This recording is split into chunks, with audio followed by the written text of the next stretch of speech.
and welcome to Roadmap 2023, our election issues and personalities tracking program.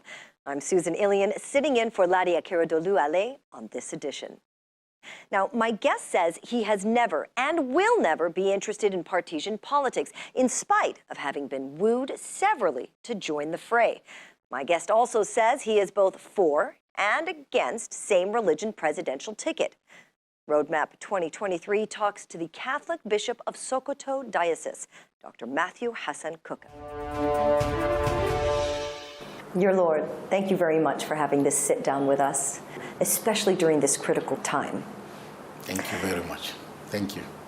You have been at the vanguard, if you will, of making a better Nigeria. Where do you think we are now? Do you feel a sense of success? Success, absolutely not. Nigerians have done a great job of trying to stay together as a country, but leadership has not been our strong jacket. Immediately after independence, the first 5 years of Nigeria's independence, one great thing that the British did for us was that they gave us the infrastructure of a bureaucracy. And no country in the world can grow without an effective and an efficient bureaucracy. What Japan is today, what Britain is today, what America is today, what Singapore is today, all of that is tied to the quality of the service delivery structure, which is the bureaucracy. Now, the British left us a pretty efficient bureaucracy with almost a clear sense of what it was to serve the public, what public service was all about. That stretched for just about 5 years before the tragic military coup of 15 January 1966 set a machinery in motion that destroyed the very foundation of the bureaucracy and subsequent infrastructure and the vision of a great Nigeria. That's where we took the wrong turn. Since then, everything has just been a question of stumbling and fumbling. When you look back as a priest, do you think that perhaps Nigerians have an unrealistic expectation of leadership? That perhaps maybe they even deserve the leadership that they've had since the January 15, 1966 coup? We tend to blame the victim. The ordinary people of Nigeria have been the victims. Government, at any point in time, is a trust in which people take on behalf of the people. And so I will not blame ordinary Nigerians. Perhaps at another level, one thing you can blame Nigerians for is their incredible graciousness. The things that ordinary people, even next door, will not accept. Nigerians have learned to accept. And guess what? This very intricate web of ethnicity, all the differences, have actually formed the kind of web that is responsible for what Nigerians call their sense of resilience. Because the kind of things that will trigger a revolt across any country, Nigerians have learned to live with it. I mean, there's no way, if you know the chaos going on now that has been going on for the last week or so over this whole currency problem, it would have been enough reason for people to burn down the infrastructure of power elsewhere. But Nigerians have remained hanging on the cross. And we've learned to do that. For good or for bad, the good thing about it is that religion, culture they've both created a mesh of tolerance and brotherhood. And for me as a priest, all I can say is that I believe, and I'm not being, flippant here, that God in his own moment will still reward us for our graciousness, because the people of Nigeria have been so tortured and so punished by their leadership. And yet they have not, we've not flipped over. Because when you consider the amount of resources that God has placed at our disposal, I would not be angry as a priest as I am now were I to be unaware of the possibilities of what this country can be, and how we've ended up with a bunch of human beings that have simply come to represent the story of Ali Baba and the 40 thieves. So this thieving elite with almost no sense of morality or decency, of neighborliness, of goodness, of trust, and how to manage responsibilities, this is what we've been saddled with. Our only hope and prayer is that sooner than later, things will happen differently. We're only over 60 years as a country. The United States of America, how they developed democracies for over 100 years, are still battling with the same problem. But we have a greater sense of energy because we have the people, we have the education, and we have people who want a new Nigeria sooner rather than later. And you mentioned the January 15 coup that overthrew the First Republic in 1966. Now they say hindsight is 2020. Do you feel there's this perpetual nostalgia that I find Nigerians feel when they change regimes, they get very excited about change, and then they always seem to wish for the previous president? I know that happened with Dr. Goodluck Jonathan, the former president. People were happy for a change, and now they're nostalgic about how it was back then. There's this perpetual presence of this type of nostalgia for past presidencies. I think what it is I always say to people as a priest that the solution to a bad marriage is not a new marriage. It's often an attempt to look at what has gone wrong. And if you jump to a new marriage very quickly, after some time you become nostalgic about the first marriage. So metaphorically, you can say the same thing about Nigeria. It is that a lot of these changes that we have seen in Nigeria are largely unprogrammed. If you go back to even 1966, and you can run through the entire history of who has been prime minister, who has been president, who has been, whether through a military coup, there's been no linearity, if I may use that expression. There's been nothing linear, in the sense that military coups by themselves that stretch over a 20-year period were just glorified banditry and armed robbery, because you pulled a gun and you became head of state. And almost up till today, very few Nigerian presidents have come prepared for the job. If I take you back, we have President Buhari now. President Buhari already in 2011 had said, I don't want to be president again, I'm tired. He was literally pulled out screaming to be president in 2015. He took over from Jonathan. Jonathan himself, you know the circumstances that brought him to power. Yaradua, before him, Yaradua was already saying, I'm done. I want to go back to teach in the university. Before Yaradua was Obasanjo. Obasanjo was in prison, hoping that one day he'll walk out of prison, and if he's strong enough, he'll go back to his farm. And you can go on and on and on. You know, Abdul Salam was about to be retired from the military when Abacha died and he became head of state. You know, Abacha, you can go all the way down in Nigeria. You're not going to find one single person who has been president or head of state of Nigeria that came prepared for the job. That's where, if we are to return to the scene of the crime, that's where you have to go back to. That we have not had a leadership that is the result of individuals sitting down and thinking and planning and understanding the problems of Nigeria and figuring out why we don't have electricity, and figuring out why we don't have roads, and figuring out why are we so chaotic. That is away from the shadows of governance and politics, just thinking through, whether it's by way of a retreat. If you came through with seminars and conferences, and then you finally have an aggregate of answers and possible suggestions with the database of people who have the ability, people you can call on to do X, Y, then you'll be talking about a government that can have results. Right now, you see the cowboys, everybody's running around. The president will be elected, then the funders will come, the bandits who put the money down will come and tell you, my man has to be minister of this, my man has to be minister of that. Every state in Nigeria has to produce a minister, and it is at the behest, not of the president, but of the governor of the state. So this is the convoluted environment that produces the toxic thing that we call governance in Nigeria. And if you ask how we got to be where we are, this is the hand that fate has dealt us. So how we walk through this and begin a process in which people really and truly prepare for public office, that's where we will begin to count.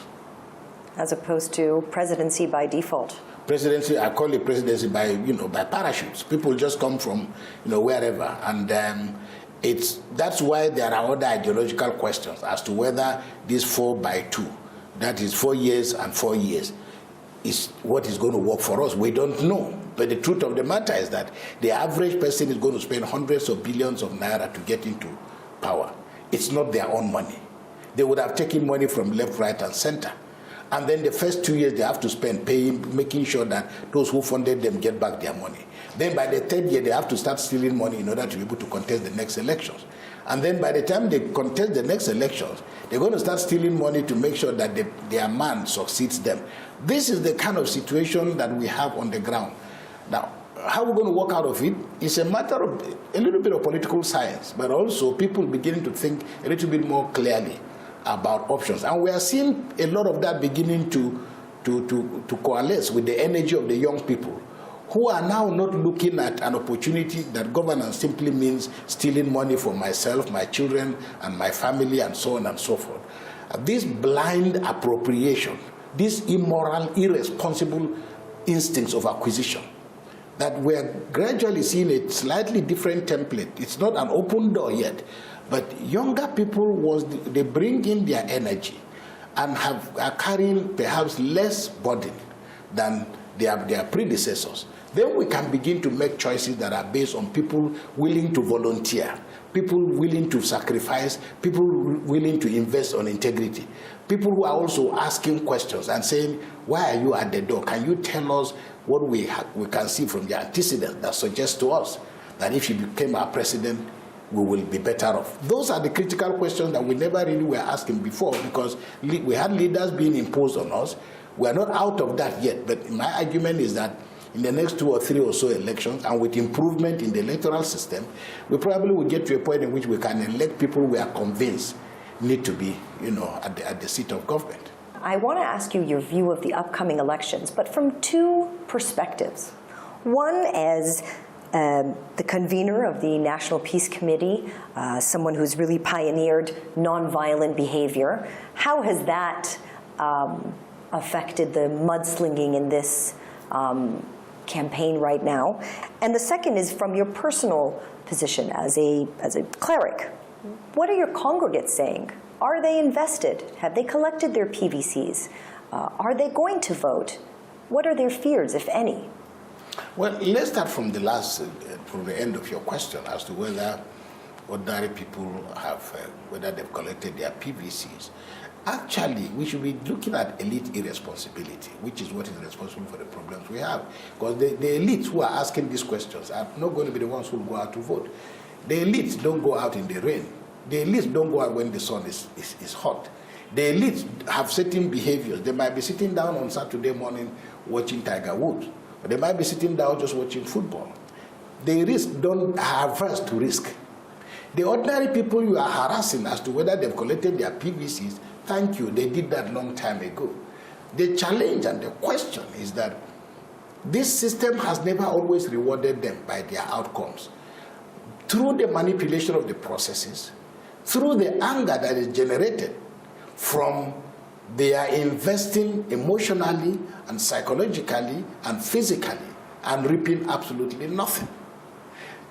And all they are getting in return is that those whom they have suffered to vote for are often hijacked by the elite who are sitting in the comfort of their room and drinking their brandy. They will be the first people to arrive to organize parties for the government that has come to power. They will be the ones who will get the contracts. They will be the ones who probably invested under the table. So if you talk about ordinary people, the ordinary people of Nigeria deserve to be credited because in spite of, they continue to go out to vote, not because of what government has done for them, but in spite of being abandoned by government. So if you ask, have they gotten their PVC? They've gotten their PVC. But would that necessarily correlate with the behavior of the institutions that are responsible for delivering on the result of the election? Those are the critical issues. The second point about violence, it is that violence is actually consequential. It's not the result of ordinary people doing bad things. Violence derives from the frustration of people seeing very clearly their wishes being overturned. Violence is a product of people investing and seeing that their commonwealth is being shared out day in and day out by an irresponsible leadership at a national and subnational levels. Violence is produced by ordinary people who cannot understand through no fault of their own. Is it my fault that my brother is not a local government chairman? Is it my fault that my brother is not the governor? Is it my fault that my sister is not a senator? Because people are seeing every day the difference in the quality of your life, the difference in the infrastructure in your village, the difference in the infrastructure around your relations. When you become a local government chairman, when you become a senator, they can see the measurable changes that are taking place. So a tale of two cities emerged in Nigeria a very long time ago. So if you ask, it is that we have to just thank the ordinary people of Nigeria for riding on this road to Golgotha and getting almost, as I said, next to nothing in return. But we still do the things that, that we need to do. And this is why, happily, because we are Christians and we are Muslims, and because even if we don't trust these people, we trust that something superior to them will more or less, let me put it that way, take care of business. So I believe that sooner than later, ordinary people of Nigeria will be rewarded, and they will see that democracy is a functional system of government that can deliver and take us away from this chaotic environment in which the political elite continue to manipulate our identities, whether it's as Christians or as Muslims, and so on and so forth, to their own advantage. So Nigerians believe in a democracy, not the type they have, but they believe in the superior ideals of democracy. And as I said, I continue to encourage our people, let's remain on this road because there is no alternative. The military has demonstrated to us its lack of capacity to deliver us from our problems. So nobody should ever, by any stretch of the imagination, contemplate a military solution to our problems. They have shown us over 20 years or 30 years that all we can get from them is violence and more violence and corruption. So democracy, with all its structural weaknesses, Churchill said it a long time ago, is the worst form of government except for others. So it's not a perfect system because human beings are not perfect. But we believe that if we remain on this road long enough, our fortunes will change. I want to know about, have you heard any interesting perspectives coming out of the contestants, the candidates right now? Well, luckily for me, I'm a very lucky Nigerian because most of the contestants are people that are known to me. They're people that I've spoken to. They're people I've known for more than 20 years. So none of them is a stranger to me. As to the level of believability, I think I hear, some really deliberate effort, to speak about the issues of Nigeria quite differently. I am also impressed by the quality of issues that are being raised. I'm also not hearing conversations about grand illusions of what we will do for you, but there is deliberate effort, even from the point of view of input of civil society and other non-state actors. There is a qualitative effort to inject more into the conversation. And I think that has improved the quality of the conversation.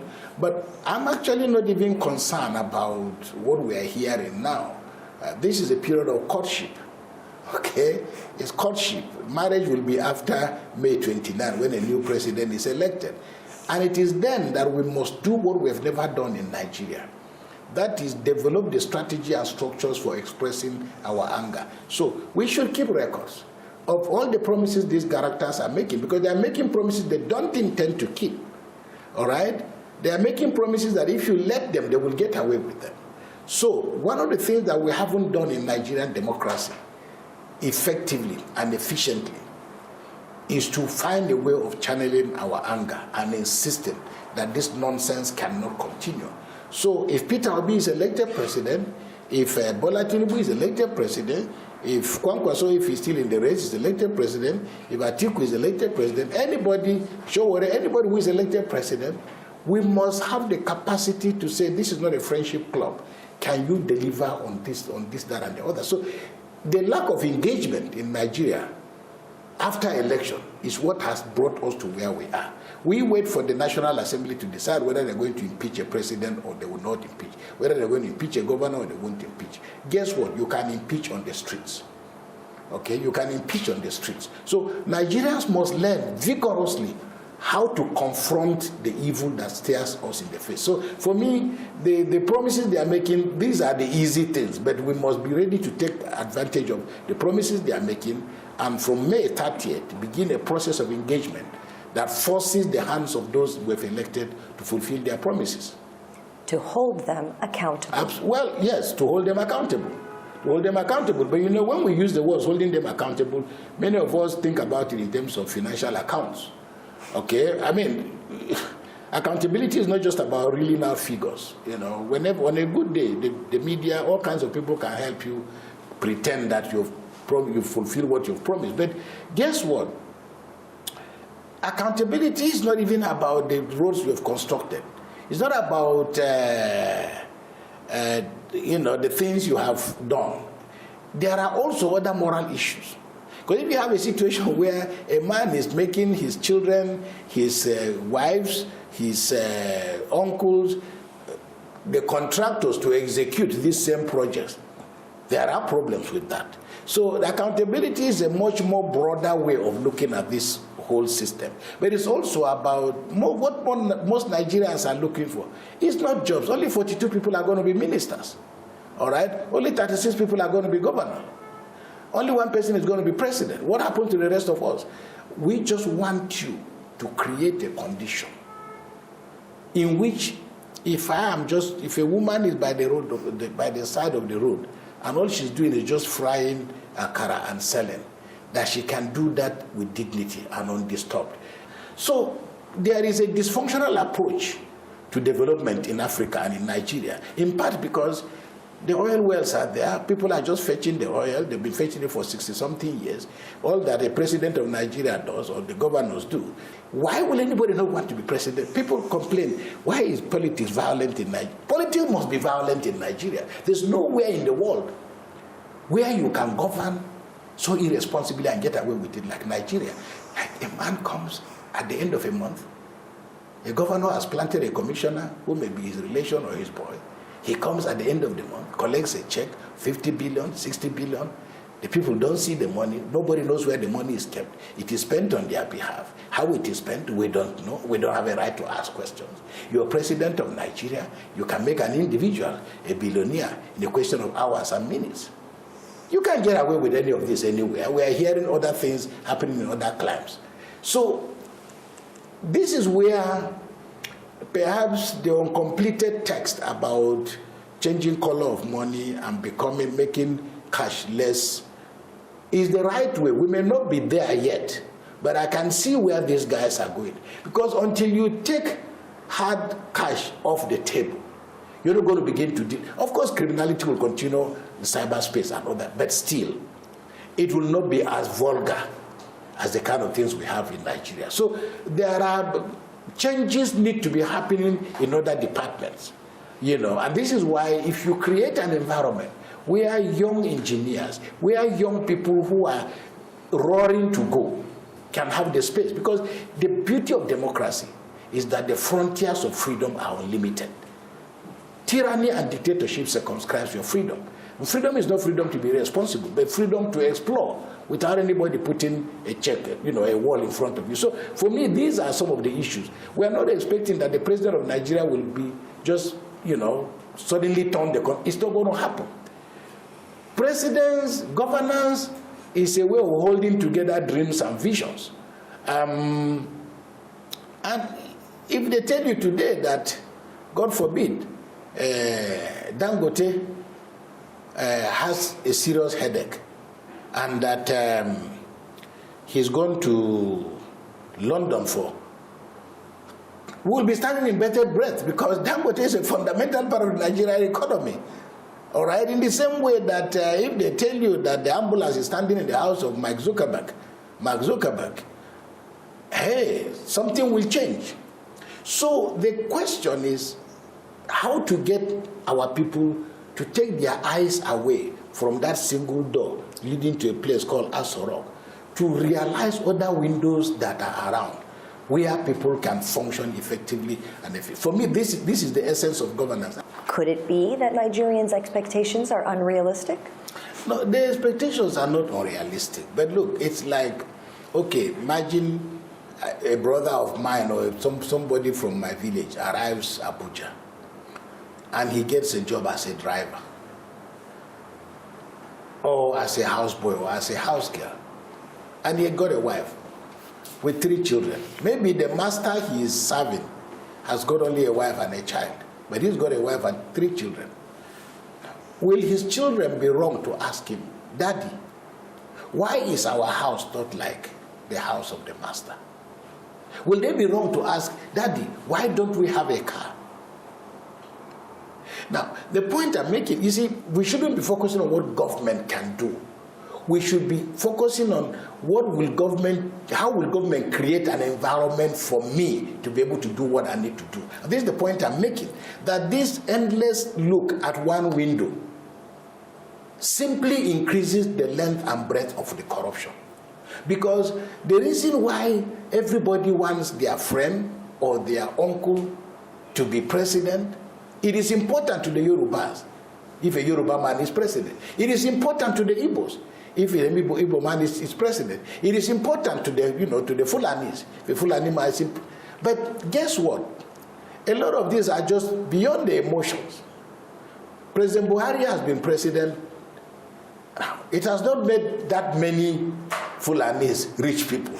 Okay? You can see the reactions to his visit to many parts of northern Nigeria.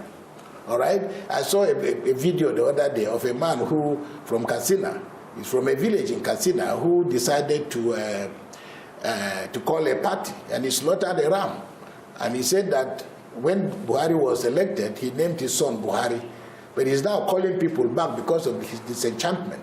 He now wants to rename his son, by a different name altogether. So, it's an illusion that Nigerians think that where the president comes from is important. But this illusion is born out of their own practical experience. Because today, if you live here now and go to the villa, how you dress, how you speak will determine where you move around. Yesterday it was like that. The day before it was like that. But does all this deliver, to the broad segment of people? It doesn't. So really the point I'm making is that Nigerians, if Nigerians say they've been disappointed with their leadership, they are right. But again, it is we don't go to elect a president so that he will build schools for us, or so that he will build. It was not just about the infrastructure, because like I've said severally, if government was just about the delivery of infrastructure, then Hitler could have been canonized in Germany, because the infrastructure that Hitler left made Germany the best developed country in Europe. So we are not talking about people who are, if it is that, we shouldn't have fought against apartheid, because apartheid left the best infrastructure in South Africa. Okay, Paul Kagame, about whom you are talking, has done great work, and everybody is telling you about how wonderful Rwanda looks, at least physically. But in exchange for what? So the issues are a bit more complex. I'm still making the same point, that a government's business, that is why the Obasanjo administration did exceptionally well when they set up this small-scale SMEDAN, as it is called. But as it is with everything in Nigeria, it's never been sufficiently funded well enough to allow businesses to spread across the length and breadth of this country. Because in a third world country like ours, whenever you create a bureaucracy, you create a pool of corruption. So services are never really delivered. So for me, I still repeat, we are not looking for a president of Nigeria who will take responsibility for building X, Y, Z. No, we are still looking for a president of Nigeria who will create conditions that facilitate those who want to build the towers, the 20 block towers. Let them go ahead. But the small person who wants to just do this little thing for themselves, let everybody become. For me, that is what it's all about. It's what policing is all about. It's what infrastructure is all about. It's what all kinds of range of government services are all about. So we have almost a total collapse of some of the infrastructure that are on the ground, because public service has collapsed so badly. So people, everybody you put now, most people you put in positions of power you've just offered them a place to do well for themselves. We have a Muslim ticket in this current election, and it kind of breaks with tradition. Some candidates do see it as a rite of passage to have one candidate from one religion and their running mate representing a different religion.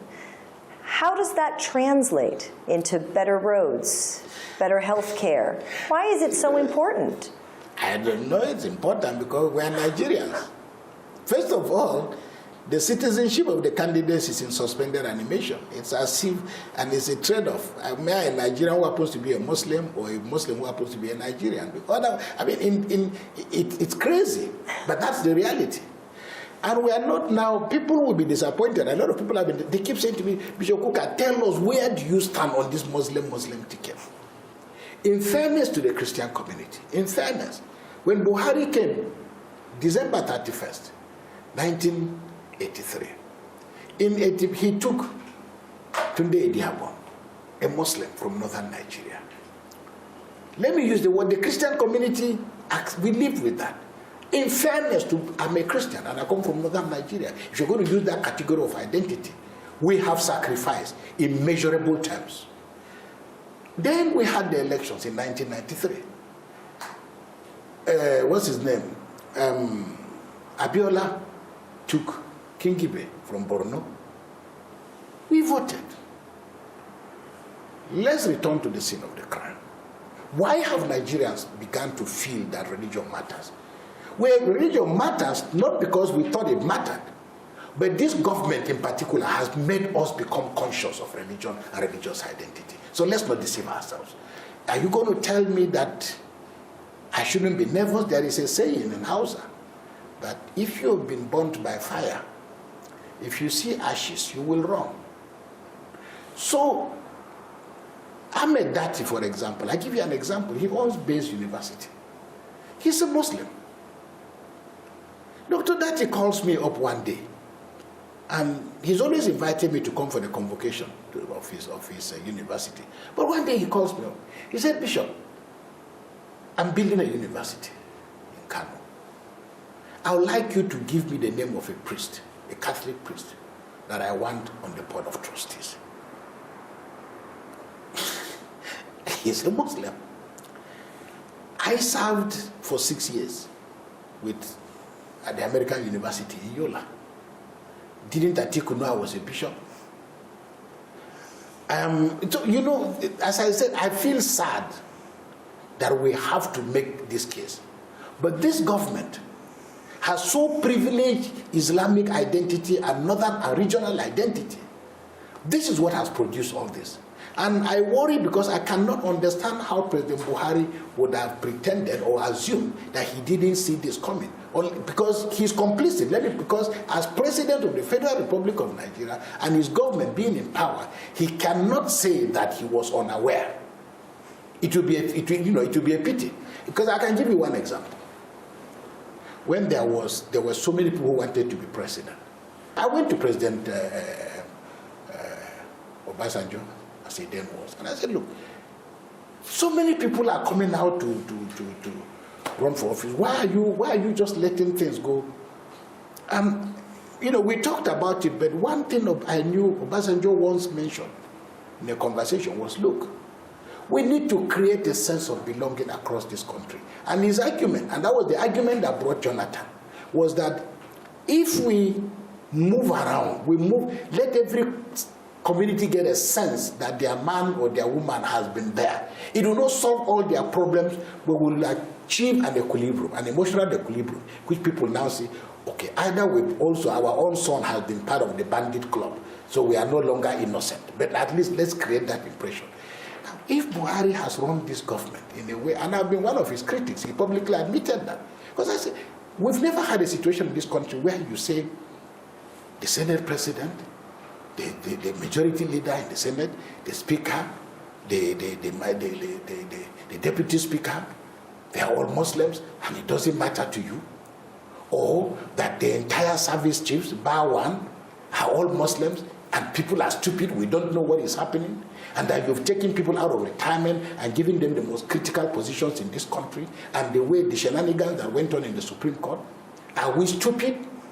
We don't know what is happening. So Christians are genuinely angry and feel betrayed, and those who were his closest in the Christian community, beginning with his former secretary to government, have decided we want out. This is not what we bargained for. So if you are asking about Muslim ticket, Tinubu will probably say, what did I do that is different? After all, I've taken Shetima, who is from Borno. You voted for Abiola and Kingibe. They were all from Borno. We have repeated the same thing. In my view as a Christian, and I tell my Christian brothers, I feel proud that we have put this country first before regional or religious feelings.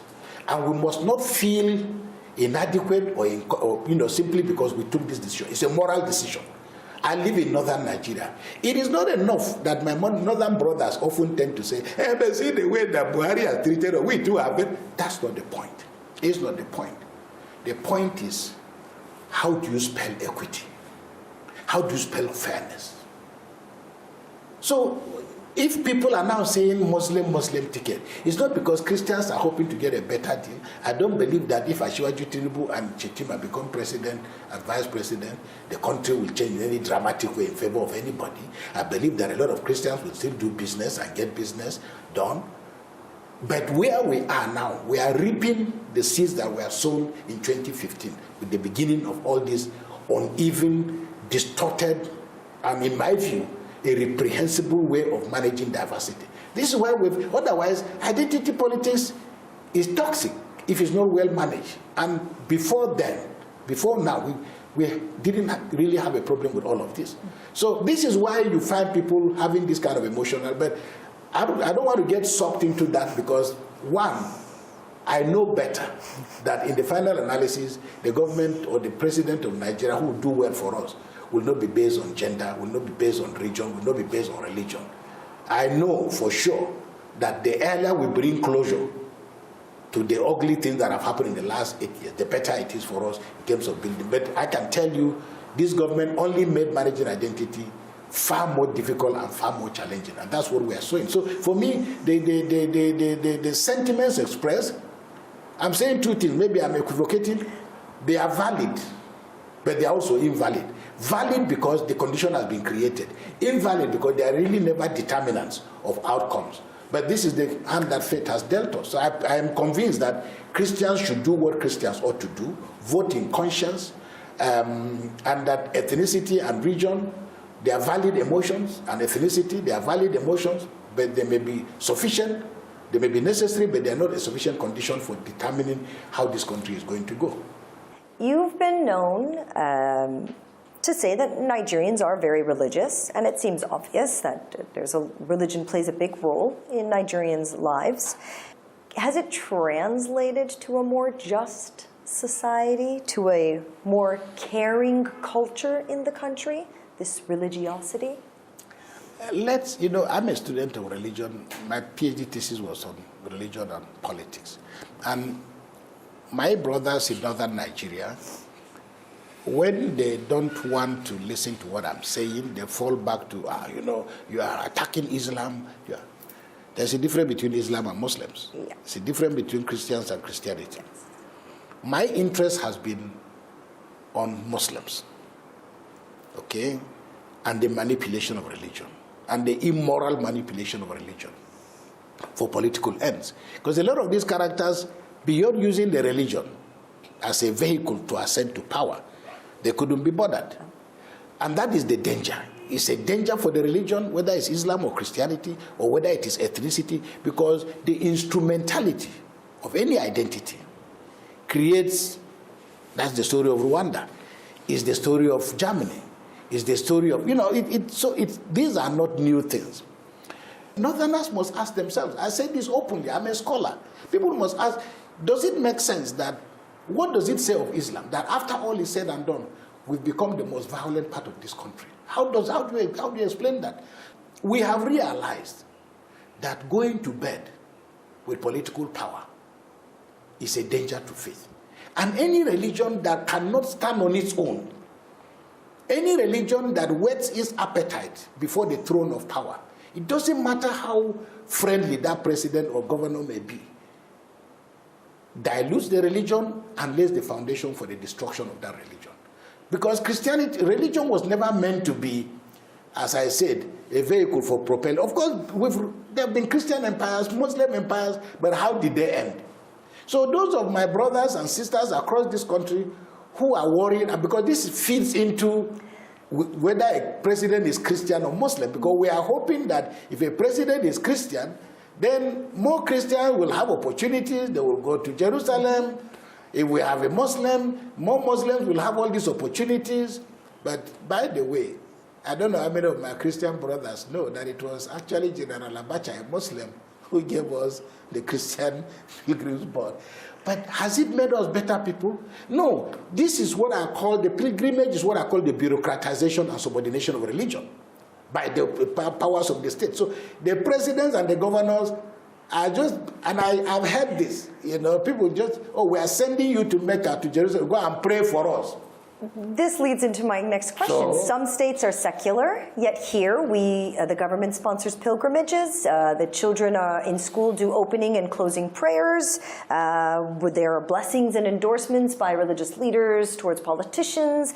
How above the fray are the religious leaders, or are they extensions? No, from the point of view of prayer, public prayer, no, those are givings.